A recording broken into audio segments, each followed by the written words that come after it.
তোমার মতো আরামের জীবন ভাগ্য করে পেতে হয়। কি সুন্দর সারাদিন নিশ্চিন্তে বাড়িতে বসে আছো। উনি খানিকটা ঠিকই বলেন, তবে পুরোটা ঠিক নয়। ঘুম থেকে উঠেই হাতের সামনে সব কিছু রেডি যান, আর সব গোছানো জিনিস নিয়ে কোনো রকমে তৈরি হয়ে ওরা অফিসে চলে যান।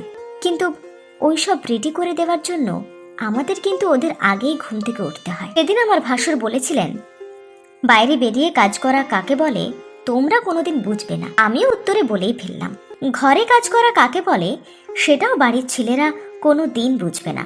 বাইরে বেরিয়ে কাজ করলে তো বেতন পাওয়া যায়, কিন্তু বাড়িতে যারা বিনা বেতনে উদয়াস্ত পরিশ্রম করে তাদের আর কিছু না হোক একটু সম্মান বোধহয় প্রাপ্য হয়।